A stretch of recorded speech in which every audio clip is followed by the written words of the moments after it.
کے لیے کیوں وقت نہیں ہے خدا کی عبادت کے لیے؟ گناہ کے لیے وقت ہے، برائی کے لیے وقت ہے، بے حیائی کے لیے وقت ہے، اللہ کے لیے وقت کیوں نہیں ہے؟ اور ایک بات یاد رکھنا، کچھ لوگوں کے دماغ میں ایک خط سوار ہے، مولانا جب کلمہ پڑھ کے مسلمان ہو گئے تو جنت تو ہمارے باپ، حضور شفاعت کر کے جنت میں لے جائے گا۔ یقیناً میں شفاعت کا منکر نہیں، شفاعتی لأہل الکبائر من امتی میرا عقیدہ ہے، کیونکہ میرے نبی کا فرمان ہے، مگر ایک بات کہتا ہوں، آؤ بے نمازی سے اللہ کے رسول کتنی نفرت کرتے ہیں۔ حضور علیہ السلام بے نمازی سے کتنی نفرت فرماتے ہیں۔ میرے آقا علیہ السلام اپنے صحابہ کو نصیحت کیا کرتے تھے، فرماتے تھے، حضرت ابو ہریرہ سے مخاطب ہو کر کے فرمایا، ابو ہریرہ ہو سکے تو کبھی بے نمازی کی صحبت میں بھی مت بیٹھنا۔ حضور علیہ السلام بے نمازی کے ساتھ بیٹھنے سے بھی منع فرماتے ہیں اور ارشاد فرماتے بے نمازی کے ساتھ نہ بیٹھو، اس لیے کہ بے نمازی پر آسمان سے مسلسل اللہ کی لعنت برستی ہے۔ جس پر اللہ کی لعنت آسمان سے برسے اس کی روزی میں برکت کا تصور کیسا؟ پوچھو علماء سے۔ اللہ اسی پہ لعنت کرتا ہے جس سے ناراض ہوتا ہے، اور جس سے ناراض ہوتا ہے اس پہ لعنت کرتا ہے۔ تو جس پہ لعنت ہو رہی ہو اس پر رحمت کیسے ہوگی؟ جس پہ لعنت ہو رہی ہو اس کو سکون کیسے ملے گا؟ جس پہ لعنت ہو رہی ہو اس کو قرار کیسے ملے گا؟ جس پہ لعنت ہو رہی ہو اس کو برکت کیسے نصیب ہوگی؟ اللہ کی لعنت برستی آسمان سے۔ آقا علیہ السلام فرماتے ہیں بے نمازی کے ساتھ اٹھا بیٹھا نہ کرو، ان کے ساتھ نہ بیٹھو۔ اس کے بعد میرے آقا صلی اللہ علیہ وسلم اپنے صحابہ سے کہتے ہیں، اے میرے صحابہ دعا کرو اللہ کی بارگاہ میں، اللہ کسی کو بدبخت نہ کرے، اللہ کسی کو محروم نہ کرے۔ تو صحابہ کرام نے عرض کیا، یا رسول اللہ صلی اللہ علیہ وسلم یہ بدبخت کون ہے اور محروم کون ہے؟ اللہ اکبر۔ بدبخت کا مطلب کیا؟ یعنی اس کا جو وہ وقت اس کا مقدر بیدار نہیں ہے۔ اللہ آقا فرماتے دعا کرو کہ اللہ کسی کو بدبخت نہ کرے اور کسی کو محروم نہ کرے۔ تو صحابہ نے پوچھا آقا بدبخت اور محروم کون ہے؟ تو سرکار ابد کرار صلی اللہ علیہ وسلم فرماتے ہیں جو نماز کو چھوڑ دیتا ہے وہ بدبخت بھی ہے وہ محروم بھی ہے۔ آپ مجھے بتائیں نا، اللہ کے رسول علیہ السلام فرما رہے ہیں نماز کو چھوڑنے والا بدبخت بھی ہے محروم بھی ہے۔ اور ایک بات اور سن لیں، آقا علیہ الصلوۃ والتسلیم ارشاد فرماتے ہیں جس نے جان بوجھ کر نماز ترک کر دی قیامت کے دن اس کے ساتھ میرا کوئی وعدہ نہیں۔ آقا فرماتے ہیں قیامت کے دن اس کے ساتھ میرا کوئی وعدہ نہیں۔ اور صحابہ کرام کا فتویٰ تو یہ ہے، آپ کو سب کے فتوے کی خبر ہے، اپنے بارے میں جو فتویٰ صحابہ کے اس کی بھی تو خبر لو۔ صحابہ کرام کہتے ہیں رسول اللہ کے ظاہری دور میں جو نماز پڑھتا تھا ہم اسی کو مسلمان سمجھتے تھے، اور جو نماز نہیں پڑھتا تھا ہم اس کو مسلمان نہیں سمجھتے تھے۔ آپ صحابہ کی چوکھٹ پر اپنا مسلمان ہونا ثابت نہیں کر سکتے۔ قادری بن گئے، نقشبندی بن گئے، چشتی بن گئے، رضوی بن گئے، اشرفی بن گئے، صابری بن گئے، مسلمان بھی بنے، سچے مومن بھی بنے۔ میں ڈائریکٹ بے نمازی کو حنفی ہونے کی وجہ سے کافر نہیں کہتا، کیونکہ میں پابند ہوں اپنے بزرگوں کے افکار کا۔ لیکن اتنا یاد رکھو، کوئی ضروری ہے کہ قدرت کا فیصلہ کسی بزرگ کے فتوے کے مطابق ہوگا؟ تو توجہ تو کرو، قدرت کا فیصلہ کسی بزرگ کے فتوے کے مطابق ہوگا یا قدرت کی مرضی کے مطابق ہوگا؟ جب اس کی شان بے نیازی یہ ہے کہ ایک معصوم کو جسے خلیفۃ الارض کہہ کر پیدا کیا جاتا ہے ایک لغزش پیغمبرانہ پر جنت کے باہر کر دیتے ہیں، اور وہ معصوم 300 سال تک کے روتا آنسو بہاتا ہے اور کوئی جواب نہیں دیا جاتا۔ جب یہاں معصوموں کے لیے اتنی شان غیرت ہے تو میری اور آپ کی اوقات کیا ہے؟ تو مسلمانوں، میری قوم کے نہ سیاسی لیڈروں کی چوکھٹ پر ہے، نہ نعرے بازیوں میں ہے، نہ دھرنے بازیوں میں ہے۔ اچھی طرح سے کان کھول کے سن لو، کل بھی ہمارے مسائل کا حل اللہ کی بارگاہ میں تھا، سجدوں میں تھا، مسجدوں میں تھا، اور آج بھی جب تک کہ مسلمان سجدے کو لازم نہیں پکڑے گا اس وقت تک کہ وہ کبھی کامیاب نہیں ہو سکتا، اس کے مسائل حل نہیں ہو سکتے۔ کسی بزرگ نے فرمایا، ایک بزرگ فرماتے ہیں جب بستی کے لوگ مسجد کو تعمیر کرتے ہیں اور اس میں عبادت کے لیے نہیں آتے، نوجوان عبادت نہیں کرتے، تو رات کی تاریکیوں میں مسجد اللہ کی بارگاہ میں عرض کرتی ہے، اے اللہ جس نے مجھے ویران کر دیا تو ان کے گھروں کو ویران کر دے۔ مجھے بتاؤ جس قوم کے لیے بربادی کی دعا مسجدیں کر رہی ہو، جس قوم کے لیے ہلاکت کی دعا مسجدیں کر رہی ہو، جس قوم کے لیے ان کے گھروں کی تباہی کی دعا مسجدیں کر رہی ہو، ان کے گھروں پہ بلڈوزر نہ چلیں گے، ان کے گھروں پر مشینیں نہ چلیں گی، ان کے شبستان نہ اجڑیں گے، ان کے نشے کو آگ نہیں لگے گی۔ سن لو، یہ دنیا کے ظالم تو ایک پتلی کی طرح ہے، حقیقی حکم تو میرے اللہ کا ہے، اس واسطے حقیقی کا ہے۔ خدا کے گھروں کو ویران کرنے والوں کیا سمجھتے ہو؟ تم اللہ کے گھر کو ویران کرو گے اور اللہ تمہارے گھروں کو آباد کرے گا، تمہارے گھروں کی آبادی کے لیے اسباب بنائے جائیں گے۔ نہیں نہیں، آؤ اے جمشید پور کے جوانوں، اے غیرت مند قوم کے جوانوں، آج عہد کرو کہ سردی ہو، گرمی ہو، بارش ہو، آندھی ہو، طوفان ہو، کبھی نماز ترک نہ کرنا، کبھی نماز نہ چھوڑنا۔ اللہ اکبر۔ میرے آقا صلی اللہ علیہ وسلم کے دیوانوں، آئیے اپنی اس عنوان کا اختتام کرنے سے پہلے ایک روایت اور سننے پھر آگے چلتے ہیں۔ اللہ کے سچے نبی، غیب کا نبی صلی اللہ علیہ وسلم ارشاد فرماتے ہیں، میرے اور تمہارے آقا ارشاد فرماتے ہیں کہ مرتے وقت سب سے زیادہ تکلیف اگر کسی کو ہوتی ہے تو بے نمازی کو ہوتی ہے۔ مرتے وقت سب سے زیادہ تکلیف اگر کسی کو ہوتی ہے تو بے نمازی کو ہوتی ہے، یہاں تک کہ بے نمازی پر اتنی پیاس مسلط کی جاتی ہے کہ اگر 7 سمندروں کا پانی اس کے منہ میں ڈال دیا جائے تو بھی اس کی پیاس کو دنیا کی کوئی طاقت بجھا نہیں سکتی۔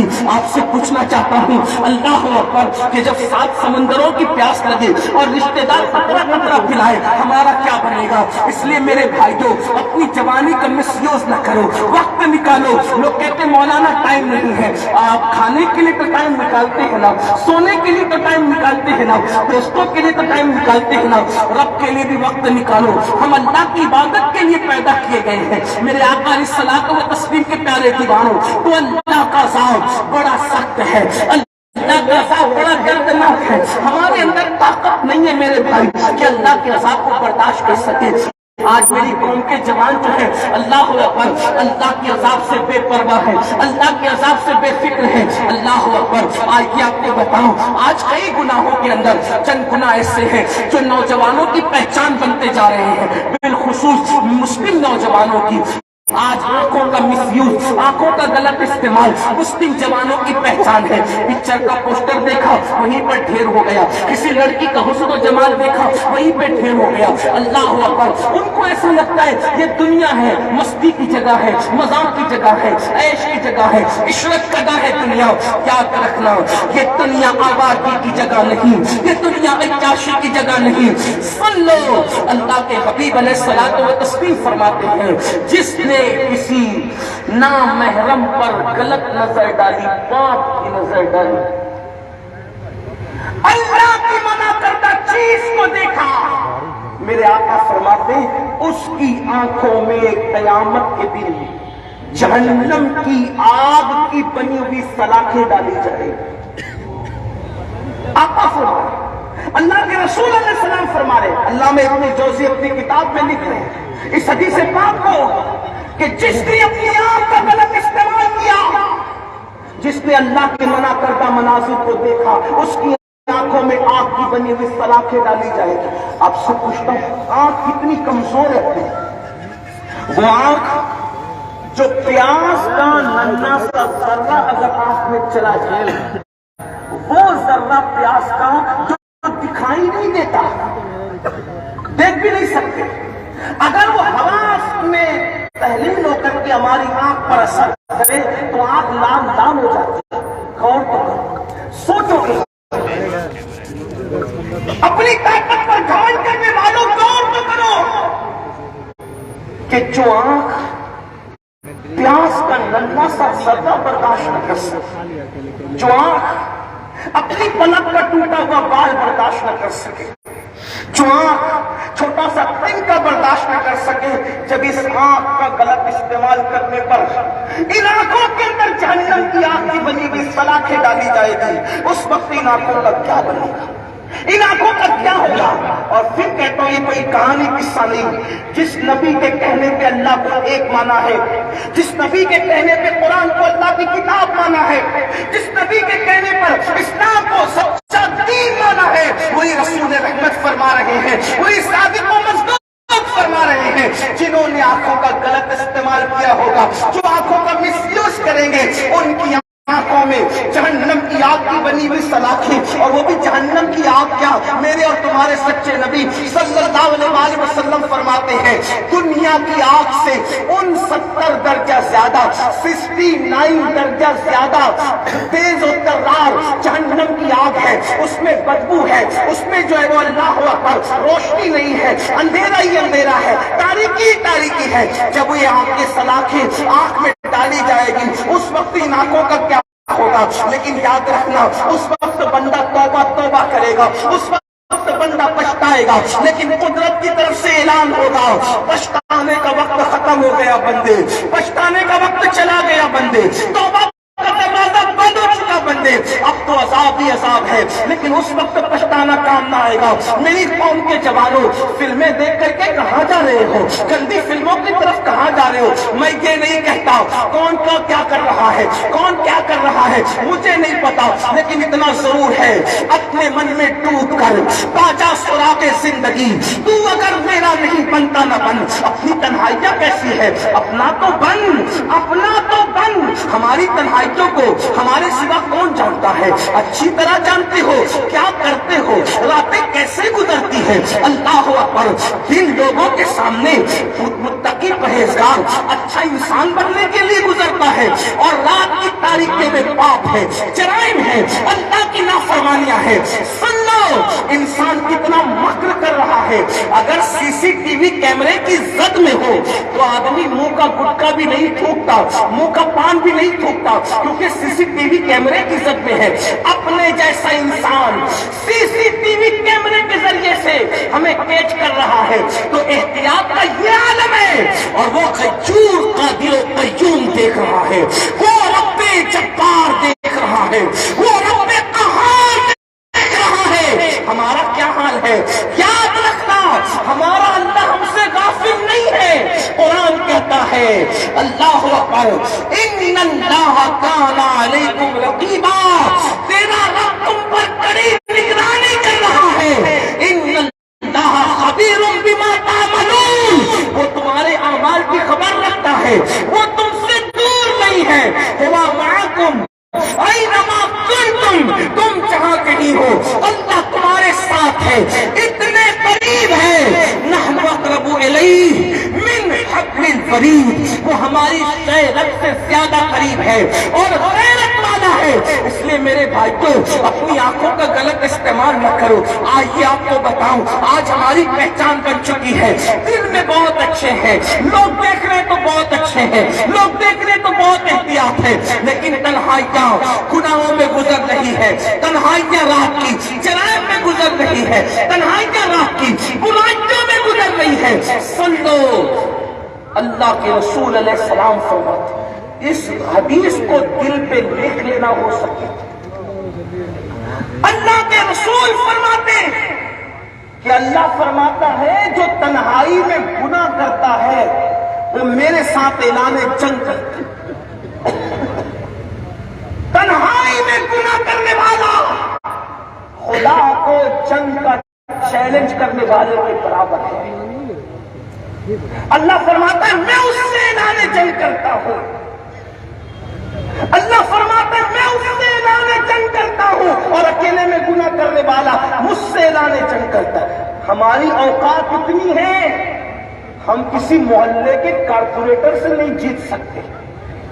ہماری اوقات اتنی نہیں ہے. محلے میں اگر اکیلے گلی میں چل رہے ہو تو کتے سے بھی ڈر لگتا ہے.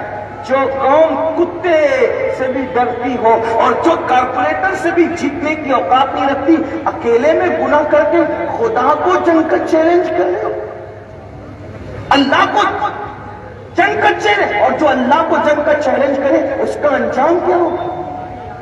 اس کا انجام کیا ہوگا؟ شداد نے اللہ کو چیلنج کیا, تیری جنت کی مجھے حاجت نہیں, میں اپنی جنت بناؤں. اٹھا کر دیکھو تفاسیر میں اس نے کتنا خرچہ کیا. روایتوں میں آتا ہے سونے کی اینٹیں لگائی, اپنی خود ساختہ جنت. مشک کی مٹی بچھائی, اپنی خود ساختہ جنت میں. اس کے کنکر جو نبیوں سے سنے تھے کہ ہیرے جواہرات کے ہیں, تو اپنے خطوں کی, دماغ کے خطوں کی بنیاد پر ہیرے جواہرات کی دنیا کے بچھا دی. حالانکہ دنیا کا مشک, دنیا کے ہیرے جواہرات, دنیا کا سونا چاندی, جنت کے سونا چاندی کا کیا مقابلہ کر سکتا ہے؟ لیکن اس کو خط تھا, اللہ کو چیلنج کیا اور بنا لی خود ساختہ جنت. خود کی جنت بنائی, خود کے پیسے کی بنائی, خود کی فوج سے بنائی, خود کے مزدوروں سے بنائی. اللہ کی شان دے. اللہ کو جنگ کا چیلنج نہ کرنا, خدا کا مقابلہ کرنے کی کوشش نہ کرنا. مجھے یقین ہے کوئی بھی مسلمان اس نیت سے گناہ نہیں کرتا کہ وہ اللہ کو چیلنج کر رہا ہے, لیکن اللہ تو کہہ رہا ہے نا کہ اکیلے میں گناہ کرنے والے, تنہائی میں گناہ کرنے والے, تو مجھے جنگ کا چیلنج کرتا ہے. مجھے تباہی کیا ہوگی, بربادی کیا ہوگی. لوگ کہتے ہیں مولانا مسلمان کٹ لے, میں نے کہا کیوں نہ کٹے. جب رات کی تنہائیوں میں بات کریں, اللہ کہتا ہے میں جنگ کا چیلنج کرتا ہوں اس قوم کو. خدا جب جنگ کا چیلنج کرے تنہائی میں گناہ کرنے والوں کو, تو یہ قوم کٹے گی نہیں, یہ قوم تباہ نہیں ہوگی, یہ قوم برباد نہیں ہوگی. جس کو پاس شریعت نہ خوف خدا, وہ رہا کیا رہا, وہ گیا کیا گیا. وہ ایک تصویر تھی جو مٹا دی گئی. غلط ہے, مسلمان مارا گیا. مسلمان کا تو اٹھنے والا قدم لرزتے ہوئے اٹھتا ہے کہ اس قدم سے میرا اللہ راضی ہوگا کہ ناراض ہوگا. ہم نے اللہ کی کیا پرواہ کی, ہم نے اللہ رب العزت کی رضا کی کیا پرواہ کی, خدا کو راضی کرنے کی کیا کوشش کی. ہم تو دنیا دنیا دنیا میں غرق ہو گئے. ہمیں دنیا کے سوا کیا سجائی دیتا. کھا رہے, پی رہے, سوئے, اچھے لباس پہن رہے ہیں اور اسی کو زندگی سمجھتے. نہیں, یہ جی لگانے کی دنیا نہیں ہے, جگہ جی لگانے کی دنیا نہیں ہے. یہ عبرت کی جا ہے, تماشا نہیں ہے. ہم سے پہلے ہمارے باپ دادا, ان سے پہلے ان کے باپ دادا, ان سے پہلے ان کے باپ دادا, کہاں ہے سب کے قصے ختم ہو گئے. جن کے لیے تاج محل بنے, آج ان کی قبروں پر کوئی فاتحہ پڑھنے والا نہیں ہے. جن کے لیے اللہ اکبر دودھ اور چندن سے جنہیں غسل دیا جاتا تھا, آج ان کی قبروں کا نشان نہیں, آج ان کا نام لینے والا کوئی نہیں. کہاں ہے مسلمانوں, کس دنیا کی بات کرتے ہو؟ میری مائیں اور بہنیں بھی اگر یہاں موجود ہیں, ان کی بھی توجہ چاہتا ہوں. میری ماں اور بہنوں, سیریل دیکھ کر باریک اور پتلے لباس پہننے والیوں, تنگ اور چست لباس پہن کر جسم کا حسن ظاہر کرنے والی میری بہنوں, اتنا کر کے زمین پہ کر چلنے والیوں, میرے رسول نے فرمایا جو عورتیں زمین پر مٹک مٹک کر چلتی ہیں, ان عورتوں پر اللہ نے جنت کی خوشبو بھی حرام کر دی ہے. دوپٹوں کو مفلر بنانے والی میری بہنوں, اللہ کے رسول علیہ الصلوۃ والتسلیم فرماتے ہیں کہ میں نے معراج کی شب جہنم کے اندر کچھ عورتوں کو ننگی آنکھیں منہ لٹکے ہوئے ملاحظہ کیا. تو میں نے پوچھا یہ کون عورتیں ہیں جو ننگی ہے اور آنکھیں منہ جہنم میں لٹکی ہوئی ہے؟ جبریل امین نے عرض کیا آقا یہ وہ عورتیں ہیں جو پردہ نہیں کرتی. اتنا نازک ہے عورتوں کا معاملہ, کوئی ڈانٹ دے تو ان کے آنسو نہ تھمے, اور جرائم اتنے کہ اپنے آپ کو جہنم کا ایندھن بنو. فرمایا میرے آقا علیہ السلام نے کچھ عورتوں کے منہ میں نے کتے کی طرح دیکھے اور ان کی زبان ان کی پیٹھ پہ لٹک رہی تھی. میں نے پوچھا جبریل یہ کون عورتیں ہیں جن کے منہ کتے کی طرح ہے اور زبان پیٹھ پہ لٹک رہی ہے؟ اور اس کی یا رسول اللہ یہ شوہر سے منہ چلانے والی عورتیں ہیں, شوہر سے زبان درازی کرنے والی عورتیں ہیں, اور شوہر کا دل دکھانے والی بڑی عورتیں ہیں. آج تو سیدہ فاطمہ کی زندگی کو دیکھ کر عورتیں گھر میں زندگی نہیں گزار رہی ہے. اماں عائشہ کی زندگی کو پڑھ کر عورتیں زندگی نہیں گزار رہی ہے. اماں خدیجہ کی زندگی کو پڑھ کے عورتیں زندگی نہیں گزار رہی ہے. عورتوں کو تو پاکستانی سیریل چاہیے. وہ پاکستانی سیریلوں میں جو سازشیں دیکھ رہی ہے وہ ساری سازشیں وہ اپنے گھر میں کرتی ہے. میں پوچھنا چاہتا ہوں، ہنسنے کی بات نہیں، یہ کوئی دل لگی کی محفل نہیں، یہ کوئی دل بہلانے کی محفل نہیں، یہ خود ایسے احتسابی کی محفل ہے. میں پوچھتا ہوں کہ ہمارا دل پاکستانی سیریلوں کا محتاج ہے؟ ارے پاکستانی سیریل یا دنیا کا کوئی سیریل جو ریاضیت اور زندگی کی طرف لے جاتا ہے ہم اس میں لعنت کرتے ہیں. ہم سیریل دیکھ کر کے زندگی گزارنا نہیں سیکھتے، اس لیے کہ سیریلوں کو دیکھ کر زندگی گزارنے کا محتاج وہ ہے جس کے پاس قرآن جیسی عظیم کتاب نہیں ہے، محمد رسول اللہ جیسا نبی نہیں ہے، اور سیدہ فاطمہ، عائشہ صدیقہ اور خدیجہ الکبریٰ جیسی عورتیں جن کے مذہب میں نہ ہو وہ سیریل دیکھ کے زندگی گزارے. ہمارے پاس تو قرآن جیسی کتاب ہے، محمد رسول اللہ جیسا نبی ہے جن کا کردار یہ ہے تیری سیرت تیری صورت زمانے سے نرالی ہے، تیری ہر ادا پیارے دلیل بے مثالی ہے. میرے آقا صلی اللہ علیہ وسلم نعرہ رسالت کھڑے ہیں نبی اللہ ہے سید علی قادری صاحب قبلہ. مصطفیٰ جان رحمت کے غلاموں، اپنے نبی کی طرف آؤ، اپنے دین کی طرف آؤ، اپنے مذہب کی طرف آؤ. بہت دور ہو چکے ہم اپنے دین سے، اپنے مذہب سے. مسلمان کہلا کر کے ہم کہاں ہیں؟ تو میری بہنوں سے بھی کہنا چاہتا ہوں، اے میری بہنوں، تم تو ڈانٹ پر بھی آنسو نکال دیتی ہو، اللہ کا عذاب کیسے برداشت کرو؟ میرے آقا فرماتے کتے کی شکل میں نے دیکھا ان کو اور زبان ان کی پیٹھ پہ لٹک رہی تھی. آج عورتیں شوہر سے کیسے بات کریں؟ حالانکہ شوہر بھی بدمعاشیاں کرتے ہیں. میں ان سے بھی مخاطب ہوں. میرے رسول نے فرمایا صلی اللہ علیہ وآلہ وسلم، جیسا تم کھاؤ ویسا بیوی کو کھلاؤ، جس قیمت کا لباس تم پہنو ویسا بیوی کو پہنو. بلکہ نفل نمازوں میں اگر بیوی کی حق تلفی ہونے کا خوف ہے تو مصلے کو چھوڑ دو، نفل نماز نہ پڑھو، بیوی کے ساتھ رات گزارو. مصلے پہ نفل نماز پڑھ کے رات گزارنے سے بہتر ہے کہ آدمی اپنی بیوی کا حق ادا کرے. یہ ہمارے مذہب کی تعلیم. اب میں پوچھتا ہوں آپ سے، تھوڑا غور کرنا، اگر نفل نماز پڑھنے سے بیوی کا حق جاتا ہے تو اللہ کے رسول فرما رہے، وہ جنہوں نے کہا نماز میں میری آنکھوں کی ٹھنڈک ہے، فرماتے مصلہ چھوڑ دے، نفل نہ پڑھ، بیوی کا حق ادا کر. تو نفل پڑھنے سے بیوی کا حق جاتا ہے تو نفل پڑھنے سے اللہ کے رسول منع کر رہے ہیں. اور گھر میں آ کر کے موبائل پہ گھنٹوں بیٹھ کر کے بیوی کی حق تلفی کرتے ہو. تو جو مذہب نفل کی وجہ سے بیوی کی حق تلفی ہو تو نفل سے منع کر دے، تو جو موبائل کی وجہ سے بیوی کی حق تلفی کرے وہ موبائل چلانے کی اجازت کیسے ہو سکتی ہے؟ گیم کھیلنے کی اجازت کیسے ہو سکتی ہے؟ موبائل کا نشہ شراب سے بڑا نشہ موبائل کا ہے. شراب کا نشہ تو شرابیوں کو ہے، موبائل کا نشہ تو حاجی نمازیوں کو بھی ہے. موبائل کو ضرورت کے مطابق استعمال کرو. ضرورت کی بھائی موبائل کے بغیر زندہ رہ سکتے کہ نہیں رہ سکتے؟ کھانے کے بغیر زندہ رہ سکتے؟ توجہ آپ کی، کھانے کے بغیر زندہ رہ سکتے؟ نہیں. پانی کے بغیر زندہ رہ سکتے؟ جس کھانے اور پینے کے بغیر زندہ نہیں رہ سکتے، توجہ، جس کھانے اور پینے کے بغیر زندہ نہیں رہ سکتے اس کھانے اور پینے کے بارے میں قرآن کا اصول کیا ہے وہ سن لے. اللہ فرماتا ہے کلو واشربو، کھاؤ پیو. اب دھیان دینا، کھاؤ پیو. اللہ دن بھر کھاتی نہیں، دن بھر پیتی نہیں، نہیں. کلو واشربو، کھاؤ پیو، ولا تسرف، حد نہیں توڑنا، حد سے آگے نہیں بڑھنا، ہے نا. جو کھانے کے بغیر ہم زندہ نہیں رہ سکتے اس کے لیے قرآن کہتا ہے کہ کھانے میں بھی جتنی ضرورت ہے اتنا ہی کھانا. جس پانی کے بغیر زندہ نہیں رہ سکتے اس پانی کے لیے قرآن کہتا ہے ولا تسرف، جتنی ضرورت ہے اتنا ہی پینا، حد سے بڑھ کے نہیں پینا، حد سے بڑھ کے نہیں کھانا. جب کھانے اور پینے میں حد ہے جو زندہ رہنے کے لیے ضروری ہے تو وہ موبائل جو زندگی کے لیے ضروری ہی نہیں ہے اس کی کوئی حد نہیں ہوگی. ادھر موبائل ادھر موبائل ادھر موبائل. مسجد میں موبائل کے بغیر کتنا رہتے ہو؟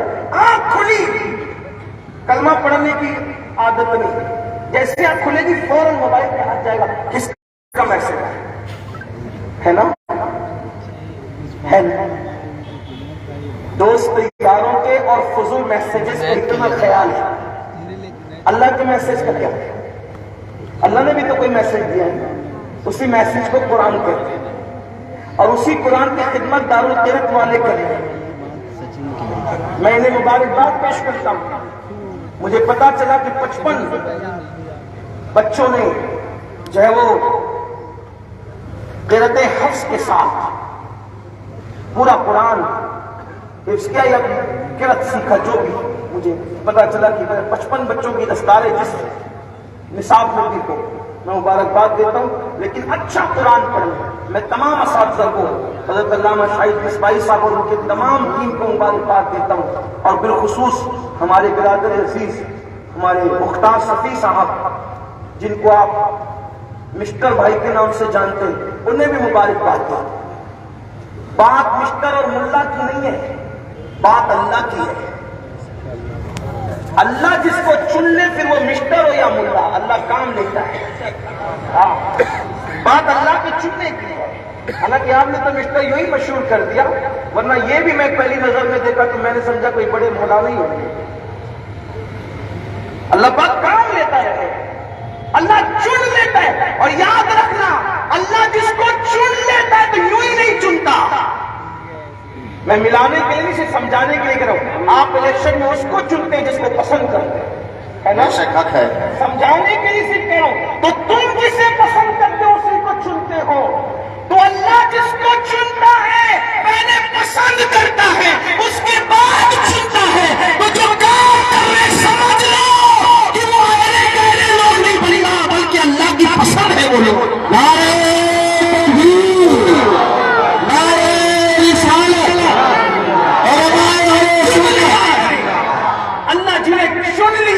ان سے نہ ٹکرایا کرو، ان کی مخالفت نہ کیا کرو، بلکہ ان کا ساتھ دیا کرو۔ اور میرے آقا تو فرماتے خیرکم من تعلم القرآن وعلمہ، کہ تم میں بہترین لوگ وہ ہیں جو قرآن سیکھتے ہیں اور قرآن سکھاتے ہیں۔ یہاں سیکھنے کا بھی کام ہو رہا ہے اور سکھانے کا بھی کام ہو رہا ہے۔ دعا کرتا ہوں، حالانکہ میری کوئی عمل کی اوقات نہیں، نہ میری کوئی حیثیت، لیکن دعا کرتا ہوں کہ جب تک چاند و سورج رہے، اس کی گردش رہے، اللہ کرے مرکز دارالقرت سلامت رہے، اور جتنے خوش عقیدہ مسلمانوں کے ادارے اللہ کرے سب سلامت رہے، باقرامت رہے، تا قیامت رہے، اور اللہ ہم سب سے وہ کام لے جس سے اللہ رسول راضی ہو جائے۔ تو میں اپنی گفتگو کو سمیٹتے ہوئے عرض کر رہا ہوں کہ اللہ فرماتا ہے جو تنہائی میں گناہ کرتے ہیں وہ میرے ساتھ جنگ کا چیلنج کرتے ہیں، اور میں ان کے ساتھ جنگ کا چیلنج کرتا ہوں۔ بات شداد کی چل رہی تھی، وہ ظالم نے جو ہے وہ اللہ کا مقابلہ کرنے کی کوشش کی، اللہ کوئی مقابلہ کر نہیں سکتا، اس کا کوئی مقابل ہے ہی نہیں، اللہ اکبر۔ تو اس نے جو ہے سونے چاندے کی اینٹیں، مشک، یہ وہ سب کچھ کیا، اور خود ساختہ خود کی جنت بنائی۔ تیری جنت میں نہیں جاؤں گا، خود کی جنت بناؤں گا۔ اور جب وہ پورے کر و فر کے ساتھ، پورے شان و شوکت کے ساتھ، سو کار عزت دار بن کر جس وقت وہ اپنی خود کی بنائی ہوئی 100 کار جنت کے اندر جانے لگا، تو اس کی سواری کے 2 قدم اس کی اپنی جنت میں تھے اور سواری کے 2 قدم جنت کے باہر تھے۔ اللہ نے حکم دیا اسرائیل اس کی روح ابھی نکال لے، اس سے پہلے میں اپنے جوانوں کو پیغام دینا چاہتا ہوں، اور اپنے آپ کو بھی، میں صرف آپ کو آواز نہیں کر رہا ہوں، اپنے آپ کو بھی کر رہا ہوں، توجہ کرنا۔ دولت کے نشے میں اللہ کو چیلنج کرنے والوں، جوانی کے نشے میں اللہ کو چیلنج کرنے والوں، لوگ کہتے ہیں معجون کھاؤ، یہ کھاؤ، وہ کھاؤ، جوانی دیر تک رہے گی۔ میں نے کہا جھوٹ ہے، یہ چند سالوں کے لیے سہارا تو ہے، لیکن آؤ میں آپ کو ایک ایسا نسخہ دینا چاہتا ہوں کہ کبھی بڑھاپا نہیں آئے گا، بال سفید ہوں گے پھر بھی بڑھاپا نہیں آئے گا، جسم کی طاقت سلامت رہے گی۔ گناہ کرنا چھوڑ دو، اللہ تمہیں ہمیشہ کی جوانی عطا فرمائے گا۔ گناہ کرنا طاقت کر دو، خدا وہ طاقت عطا کرے گا کہ کبھی نہ ختم ہونے والی طاقت بات ہوگی۔ میں عرض یہ کرنا چاہ رہا تھا کہ وہ 2 قدم اس کی سواری کے اندر تھے، 2 قدم باہر تھے، اور پھر اللہ نے اسرائیل کو حکم دیا اس کی روح نکال لے۔ جب اس کی روح نکالی تو گویا کہ دنیا کو پیغام مل گیا، اللہ بتا رہا ہے وہ قوی ہے، وہ ذوالانتقام ہے، وہ طاقت اور غلبے والا ہے، اور بتا دیا میری جنت تو میری جنت ہے، اگر میں نہ چاہوں تو خود کی بنائی ہوئی جنت میں بھی کوئی نہیں جا سکتا ہے، خود کی بنائی ہوئی۔ دیکھو قارون زمین میں صاف ہوا، اللہ کی خفیت۔ اب آپ اگر اور ہم اکیلے میں گناہ کریں، سوچو یہاں یہ کوئی لطیفے کی ہنسنے ہسانے کی محفل نہیں، لیکن آپ سے اپنے آپ میں ڈوب کے سوچو رات میں کیا کرتے، تنہائی میں کیا کرتے، صبح سب سے پہلے کون سا گناہ کرتے، کتنا بڑا گناہ کرتے ہو صبح سب سے پہلے، فجر کی نماز بستر میں ترک کر کے اٹھتے ہو، اس سے بڑا بھی کوئی گناہ ہے؟ سوچو، مرنا نہیں، موت کی تلوار سر پہ نہیں لٹک رہی، تنہائی میں گناہ کرو گے تو کیا ہوگا؟ حج بھی کر رہے ہو، عمرہ بھی کر رہے ہو، داڑھی بھی رکھ لی، ٹوپی بھی رکھ لی، کلمہ بھی پڑھو، سب کر رہے ہو، لیکن اکیلے میں گناہ کرنے کا وبال کیا؟ علامہ ابن حجر اپنی کتاب میں لکھتے ہیں، حضرت ابراہیم تیمی فرماتے ہیں میں قبرستان جاتا تھا، میں گفتگو سمیٹ رہا ہوں کہ میں قبرستان جاتا تھا اس لیے کہ عبرت حاصل ہو، قبرستان جایا کرو، لیکن تھوڑی دیر بیٹھ کر کے کچھ سوچا کرو، یہ بھی تو ایک دن میری طرح زمین پہ گنگنا تھا، آج یہ بے سر و سر، قبریں دیکھ کر کیسے لگتا ہے سب برابر ہے، سب برابر نہیں، سب جیسے مجمع پورا سکون سے بیٹھا ہے، سناٹے میں بیٹھا ہے نا، لیکن اندر یہ جو سینے میں قبر ہے نا، دل اندر کی قبر، یہ سب کے برابر۔ ان میں کچھ ایسے ہوں گے جن کو بچوں کا ٹینشن ہے، ان میں کچھ ایسے ہوں گے جنہیں روزی کا ٹینشن ہے، ان میں کچھ ایسے ہوں گے جنہیں بیوی کا ٹینشن ہے، ان میں ایسے ہوں گے کسی کا دل کھل رہا ہوگا اور کسی کا دل اندر سے رو رہا ہوگا۔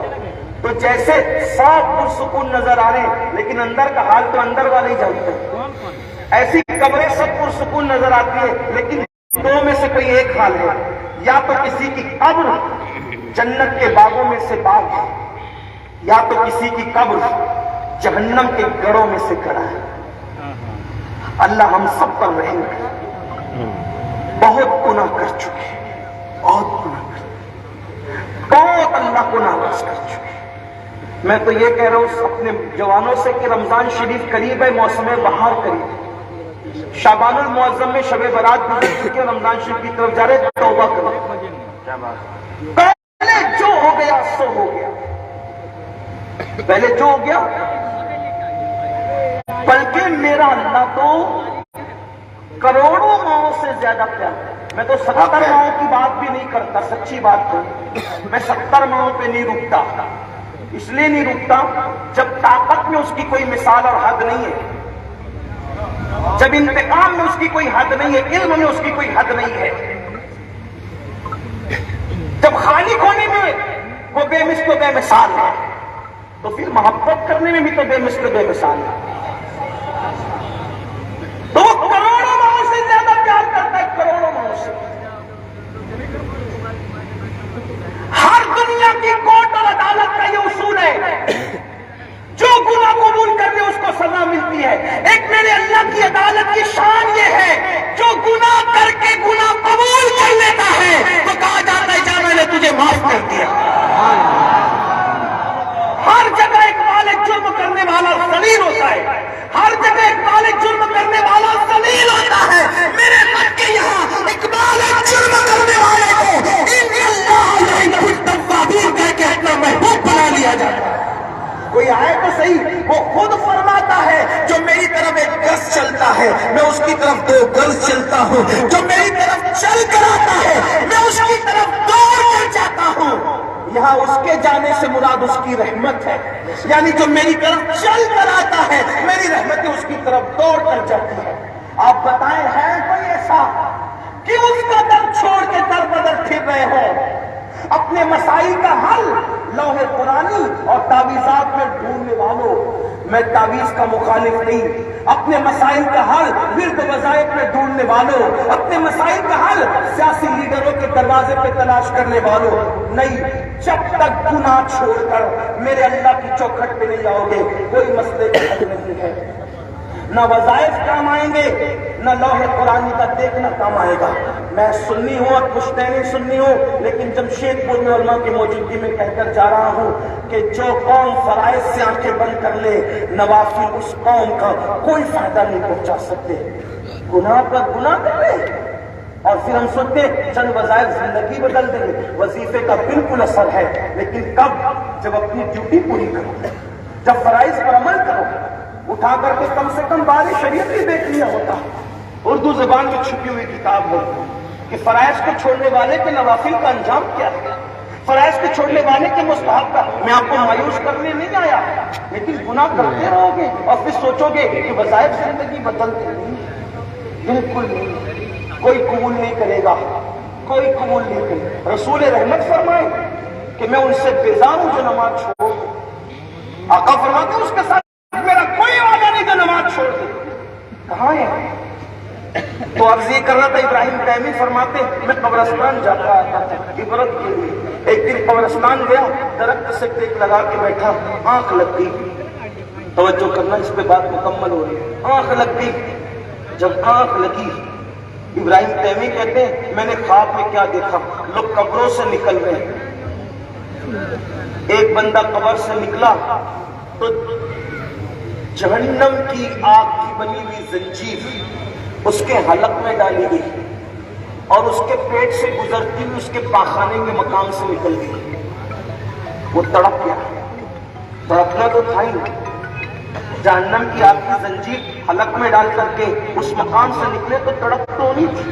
تو کہنے لگا اللہ کیا میں نماز نہیں پڑھتا تھا؟ یعنی وہ نمازی تھا، میں حج نہیں کرتا تھا، میں تلاوت نہیں کرتا تھا، میں قرآن نہیں پڑھتا تھا، میں عمرہ نہیں کرتا تھا، میں نیکیاں نہیں کرتا تھا۔ نیکیاں گنانے لگا، غیب سے آواز آئی ظالم تو سب کرتا تھا، لیکن جب اکیلے میں ہوتا تو گناہ کرتا تھا، تنہائی میں ہوتا تو گناہ کرتا تھا۔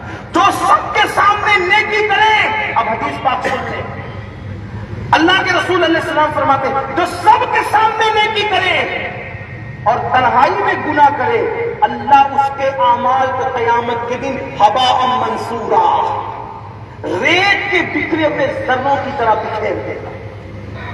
وہ بے نیاز ہے، وَالْعَاقِبَةُ لِلْمُتَّقِينَ کہا گیا کہ آخرت تو صرف اللہ سے ڈرنے والوں کے لیے، آخرت تو پرہیزگاروں کے لیے ہے۔ اس لیے اللہ کے بندوں آؤ رجوع کرے، بس ایک کرتے ہوئے آؤ سچی توبہ کرو، پلٹو۔ کب تک گناہ میں زندگی گزارو گے؟ گناہ میں سکون نہیں ہے، گناہ میں لذت تو ہے، گناہ میں عزت نہیں ہے، گناہ میں آرام تو ہے، گناہ میں سکون نہیں۔ آپ کہیں گے آرام اور سکون میں کیا فرق ہے؟ یہ آرام اور سکون میں فرق ہے، کرسی پہ بیٹھنے سے آرام ملتا ہے، لوگ اسی لیے کہتے ہیں کمفرٹیبل ہے کرسی، کرسی پہ بیٹھنے سے آرام ملتا ہے، کرسی پہ بیٹھنے سے سکون نہیں ملتا۔ نرم گدوں پہ لیٹنے سے آرام ملتا ہے، سکون نہیں ملتا۔ کھانا کھانے سے آرام ملتا ہے، سکون نہیں ملتا۔ آرام اور سکون میں فرق ہے، لوگوں نے آرام میں تو سکون سمجھ لیا۔ اگر کرسی میں بیٹھنے میں سکون ملتا تو جو پورے ملک کی کرسی میں بیٹھے ہوئے وہ بے چین کیوں؟ اگر کھانے سے سکون ملتا تو فٹ پاتھ پر بھیک مانگ کر آدھی روٹی کھانے والا سکون میں ہے اور جس کا دسترخوان پورا بھرا ہے اس کو سکون نہیں۔ آرام اور سکون میں فرق ہے، آرام جسم کو ملتا ہے، سکون دل کو ملتا ہے۔ اس لیے سب لوگ آرام کی تلاش میں اسی کو سکون سمجھ رہے اور تڑپ رہے ہیں، بلک رہے ہیں، پوری دنیا بلک رہی ہے، کوئی کم کوئی زیادہ، چین سے لے کے ہند تک، ہند سے لے کے سندھ تک، سندھ سے لے کے امریکہ برطانیہ، بلکہ ایک دوسرے کو مار ڈال رہے کہ مجھے سکون نہیں تو اس کو بھی نہیں ہوگا، اس لیے یہ نیکی کرو کہ اس کو بھی مٹا دو تاکہ یہ سکون پا جائے۔ اور تو جو دنیا میں سکون نہ پا سکا وہ مر کے کیا سکون پائے گا؟ بلکہ دنیا کا کی بے اطمینانی تو لمیٹڈ ہے اور آخرت کی بے اطمینانی تو انلمیٹڈ، نہ ختم ہونے والی۔ اس لیے آؤ اپنے اللہ سے رشتہ جوڑیں، اپنے اللہ کے قریب آئے، زندگی میں اللہ نے چانس دیا، توبہ کرو، اور اللہ کا وعدہ ہے جو توبہ کرے گا اسے گناہ سے ایسے پاک کر دیں گے جیسے ابھی اپنی ماں کے پیٹ سے کرے۔ جو اختتامیہ کے طور پہ بات کرنے چلا ہوں وہ یہ، گناہ چھوڑ۔ اللہ کے رسول علیہ السلام سے پوچھا گیا سب سے بہترین ہجرت کیا ہے؟ فرمایا گناہ چھوڑ دینا، یہ سب سے بہترین ہجرت ہے، اس سے بڑی کوئی ہجرت نہیں ہے۔ گناہ چھوڑو نیکی کی طرف۔ اب آپ سمجھیں گے نہیں مولانا میں نے تو بہت گناہ کیا، میں نے تو بہت پاپ، میں نے تو بہت جرائم کیے، اللہ مجھے معاف کرے گا؟ میں نے کہا مایوس ہونا مومن کی شان نہیں، توبہ کرو اللہ معاف کرے، توبہ کرو اللہ معاف کرے۔ بس وہ روایت پڑھ کے بات ختم کر۔ جب میں جہاں سے روایت پڑھ رہا ہوں، اس کو لکھنے والے فقی ابو اللہ سمرقندی، میں وہاں سے روایت پڑھ رہا ہوں، اس کو سننے بعد اسی پہ اینڈ کو پہنچتی ہے۔ اللہ توبہ کرنے والوں سے کتنا پیار کرتا ہے۔ ایک جوان تھا رسول اللہ کے دور میں، ایک عورت کو اس نے ٹچ کر ہاتھ پکڑا، عورت کا ہاتھ۔ اب یہاں سے ایک بات یہ بھی سمجھ لی اس روایت میں کہ اللہ کے رسول کے یہاں گناہ کرنے والوں کو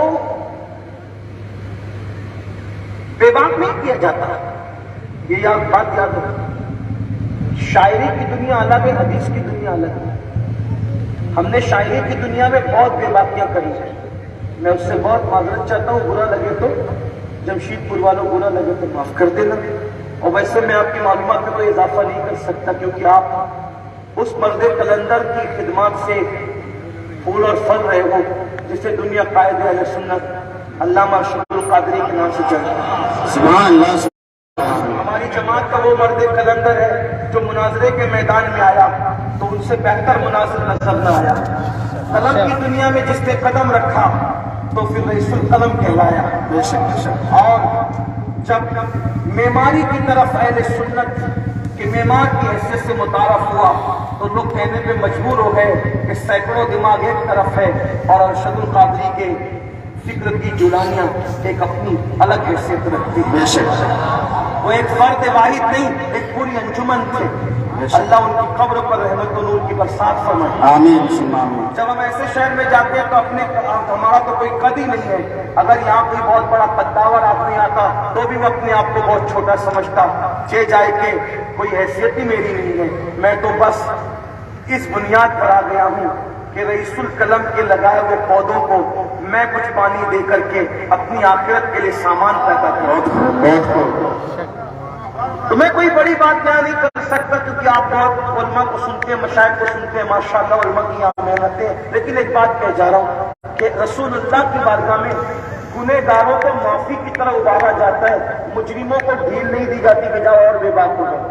یہ بے باکیاں ہمارے ہیں اور ہم نے سوچتے ہیں ہم کچھ بھی کریں گے، یہ مولانا بچا لیں گے، یہ سید صاحب بچا لیں گے، یہ پیر صاحب بچا لیں گے۔ جو سچا پیر ہوگا نا وہ گنہگار سے کبھی رعایت سے پیش نہیں آ سکتا۔ میں ابھی روایت پڑھ رہا ہوں، آپ کو سمجھ میں آئے گی۔ ایک جوان نے ایک عورت کا ہاتھ پکڑا، میں مفہوم پڑھ رہا ہوں اس کا، توجہ، صرف ہاتھ پکڑا، زنا نہیں کی، اس کے ساتھ بدکاری نہیں کی، اس کے کندھے پہ ہاتھ دے، صرف پکڑ لیا۔ اس عورت نے کہا اللہ سے ڈر، اللہ سے ڈر، تو خیر القرون میں جیتا ہے۔ وہ بھاگا وہاں سے۔ حضور علیہ السلام اپنے اصحاب کے ساتھ تبوک پر گئے ہوئے، میں مفہوم پڑھ رہا ہوں خلاصے کے ساتھ۔ وہ جنگلوں میں بھٹکنے لگا، اس سے کیا ہو گیا؟ ایک عورت تو صرف پکڑ لیا اور ہم کیا کیا کر رہے ہیں اللہ کی، یہ آنکھیں کیا کیا کر رہی ہے، جسم کیا کیا کر رہے ہیں، وجود کیا کیا کر رہے ہیں، اور گناہ کو گناہ بھی نہیں سمجھ رہے، لیکن اللہ کی عدالت بہت قریب ہے، بہت جلد ہے۔ وہ رونے لگا، تڑپنے لگا، بلکنے لگا۔ حضور تبوک سے واپس آئے تو اس جوان کو عقد مواخات کے جس بندھن میں جس صحابی کے ساتھ باندھا گیا تھا، وہ صحابی اپنی بیوی سے کہنے لگے وہ فلاں نہیں دکھ رہا ہے، اس نے تو ایک عورت کو چھو لیا، اس کا ہاتھ پکڑ اور اس کو کہا گیا کہ اللہ سے ڈر، تو خیر القرون میں جیتا ہے۔ تو وہ جنگل میں بھاگ گیا۔ وہ صحابی کا وہ جوان کو کہا بھائی چل واپس، ہم مجھ سے بہت بڑا گناہ ہوا۔ کیا گناہ ہوا؟ عورت کو صرف پکڑ لیا۔ یہ ان کے یہاں سب سے بڑا گناہ تھا. اگر وہ آج کا ماحول دیکھتے تو کیا کہتے خدا جائے. جہاں پر دوستی داری میں زنا ہے، جہاں محبت کے نام پہ زنا ہے.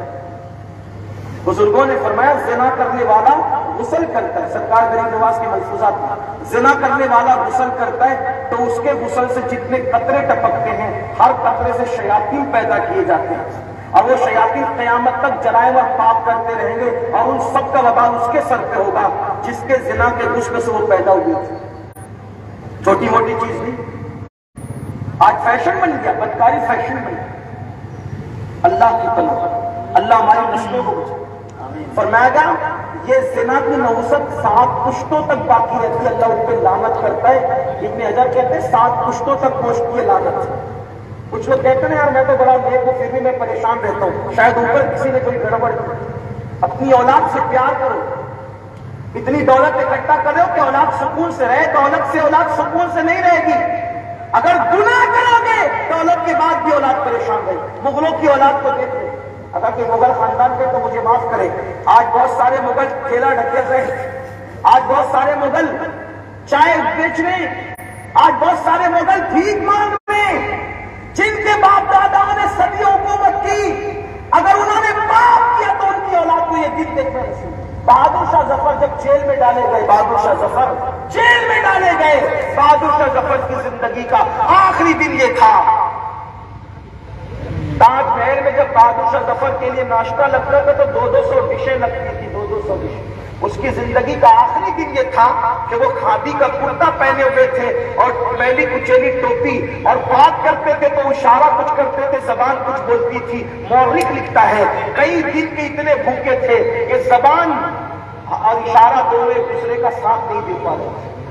اور جب بہادر شاہ ظفر نے کہا مجھے صبح ناشتے کی عادت ہے، 200 ڈشیں کھاتا ہوں ناشتے کے اندر، یعنی استعمال کرتا ہوں، تو انگریزوں نے کہا تب ٹھیک ہے اچھا ناشتہ بھیجتے ہیں. جب بہادر شاہ ظفر کے پاس ناشتہ آیا اور اس نے تشت سے کپڑا ہٹایا تو کیا دیکھا؟ اس کے بیٹوں کا کٹا ہوا سر اس تشت میں رکھا ہوا تھا. ماں باپ کا کیا ہوا اولاد کے سامنے آتا ہے. اچھا کرو گے تمہاری نسلوں کو برکتیں ملے گی، پاپ کرو گے نسلیں تباہ ہوگی. جہاں گناہ ہے وہاں فنا ہے. گناہ کرتے ہوئے بہت اچھا لگتا ہے، لیکن اللہ کی غیرت سے ڈرو، وہ بہت غیرت والا ہے. اور آپ دیکھیں سادات کی آج پوری دنیا میں ڈنڈے کیوں بجنے؟ میری طرح تو بہت سارے بد عمل بھی، بے عمل نہیں، میری طرح بد عمل بھی، لیکن یہ برکتیں کیوں ہیں؟ امام حسین نے اچھا کیا نا، سیدہ فاطمہ نے اچھا کیا نا، امام حسن نے اچھا کیا نا. تو باپ دادا اچھا کرتے ہیں تو اس کی برکتیں اولاد کو ملتی ہے. اسی لیے امام اہل سنت نے حدیث نقل کی فتاوی رضویہ شریف میں کہ میرے آقا فرماتے فاطمہ نے اپنی طہارت کی حفاظت کی، اس کی برکت یہ ہے کہ اللہ نے قیامت تک کے ان کی اولاد کو جہنم کی آگ کو حرام فرما دیا. سبحان اللہ سبحان اللہ. کی طہارت قیامت تک کی اولاد کو برکت عطا کر دی. بابو جیسی ماں تو کوئی ہو نہیں سکتی، تو کم سے کم ماں اتنی متقی ہو جائے، اتنی متقی ہو جائے کہ کم سے کم 1-2 نسل کو اس کی برکت مل جائے. سیدہ تو اتنی بات طہارت تھی کہ میرے امام کہتے ہیں ان کے سر کے دوپٹے کو بھی کبھی چاند و سورج نے نہیں دیکھا. کہتے ہیں جس کا آنچل نہ دیکھا محب پیر نے اس ردائے نزاہت کے لاکھوں سلام. برکتیں ملتی ہے، اصل کام کرے تو نسل کو برکت ملتی ہے، اور اصل گڑبڑ کرے تو نسل کو تباہی بھی ملتی ہے. اس کی تفصیل ہے میں نہیں جاتا، اس میں تو عرض کرنا تھا کہ انہوں نے کہا چلو واپس چلو، کہ نہیں میں نہیں آؤں گا، میں نے ایک عورت کو چھو لیا، بہت بڑا پاپ کیا. تو کہا چلو کسی کے پاس سفارش کرتے حضور کے پاس چلتے. وہ آئے مولا کائنات کے پاس، مولا علی کے پاس آئے، کہا حضور سے سفارش کرے میری، حضور سے میری سفارش کرے. سر کیا ہوا؟ کہ میں نے عورت کو چھو لیا. عورت کو چھونا جلدی نکل جائے، بار مجھے ڈر لگ رہا ہے کہ تیری وجہ سے کہیں آگ نہ برس جائے. مولا علی اس کو اپنے پاس بیٹھنے نہیں دے رہے جس نے عورت کو چھو لیا، جلدی عذاب نہ ہو جائے تیری وجہ سے. وہ وہاں سے نکلے روتے ہوئے عثمان غنی کے پاس، انہوں نے بھی کہا جلدی نکل یہاں سے، وہ عورت کو چھو کے ایک نامحرم کو تو نہیں چھو. اللہ کے رسول فرماتے جو ہاتھ کسی عورت کو چھو لے بدنیتی کے ساتھ اس پر سب سے زیادہ جہنم کی آگ کا حق ہے. جلدی نکل جائے. پھر اس کے بعد وہ فاروق اعظم کے پاس صدیق انہوں نے بھی نکال دیا. پھر وہ حضور کے پاس گئے, یا رسول اللہ میں ایک عورت کو چھو کر آیا. آقا نے عورت کو چھو, وہ جلدی باہر نکل. اس لیے کہ جو اللہ کی جتنی معرفت رکھتا ہے, جو اللہ کی جتنی محبت کرتا ہے, وہ اتنا اللہ سے اتنا ڈرتا ہے. معرفت اور اللہ کی محبت آدمی کو بے بات نہیں کرتی. حضور نے بھی کہا آگ نہ برس جائے, جلدی باہر نکل یہاں سے. وہ باہر نکلا اور جا کر جنگلوں میں رو رہا ہے. 40 دن گزرے روتے روتے. جبریل امین آئے اور وہ روتے روتے جوان کہہ رہا تھا, بولا مجھے معاف نہیں کر سکتا تو کوئی عذاب دے دے, اور اگر معاف کر دیا ہو تو تیرے محبوب کو بتا دے کہ تمہیں معاف کر دے. جبریل امین ایسے یا رسول اللہ, اس جوان کا کہا, اور جبریل دیکھو اس نے کیا کیا. اور جبریل امین کہتے یا رسول اللہ, اللہ نے اس کو معاف کر دیا. جبریل امین کہتے اللہ نے اس کو معاف کر دی. جبریل اللہ نے اس کو معاف کر دیا. ہاں معاف کر دیا. اور اللہ فرماتا اس کو بشارت دیجیے کہ اللہ نے معاف کر دیا. آقا علیہ السلام نے صحابہ کو بھیجا, لاؤ اس کو. اس جوان کو جنگل میں لانے کے لیے گئے تو جنگل سے جوان آیا, اور جیسے حضور علیہ السلام کی مسجد میں آئے تو حضور علیہ السلام نماز پڑھا رہے تھے. آقا کی آواز سنا اور چیخ مار کے بے ہوش ہو کے زمین پہ گر پڑے. جب صحابہ کرام آئے تو دیکھا کہ اس کا انتقال ہو چکا, اس کی موت ہو چکی. آقا علیہ السلام نے کہا جاؤ اسے غسل دو, کفن پہناؤ اور جنازہ تیار کرو, میں بھی شریک ہوں. اور جب میرے آقا شریک ہوئے تو سیدنا فاروق اعظم فرماتے اللہ کے رسول اپنی انگلیاں رکھ کر قبرستان میں چل رہے تھے. صحابہ نے پوچھا حضور آپ انگلیاں رکھ کے چلے؟ فرمایا اللہ نے اس کی توبہ کو ایسے قبول کیا اور اس سے اتنا پیار کیا کہ آج مدینے میں اتنے فرشتے نازل ہوئے ہیں کہ قبرستان میں پیر رکھنے کی جگہ نہیں تھی, اس لیے میں انگلیاں رکھ کر کے چل رہا ہوں. یہ توبہ کرنے والوں کی برکت. ہم بھی سچی توبہ کریں, اللہ کی طرف پلٹ آئے. آؤ ہم سب اللہ کی بارگاہ میں توبہ کریں. اللہ ہم سب کو سچی توبہ کی برکت عطا فرمائے اور سچی توبہ کی توفیق عطا فرمائے. ماہ رمضان شریف کو حضرت تشریف لا چکے خیر الازکیہ صدر العلماء حضرت علامہ محمد احمد مصباحی صاحب اور حضور محقق کے مسائل جدیدہ تشریف لانے استقبال کریں. نعرہ تکبیر, اللہ یا رسول اللہ.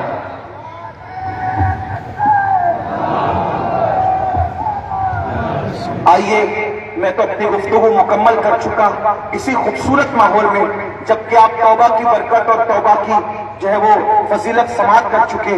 تو آئیے ہم سب مل کر اپنی زندگی کے ہر گناہ سے توبہ کر لیں اور آئندہ کل سے نئی زندگی کا آغاز کرنے کی کوشش کریں. بڑے استغفر اللہ, استغفر اللہ, استغفر اللہ ربی من کل ذنب واتوب الیہ. لا الہ الا اللہ محمد رسول اللہ صلی اللہ علیہ وآلہ وسلم. امید ہے کل سے نئی زندگی کا آغاز کریں گے انشاءاللہ.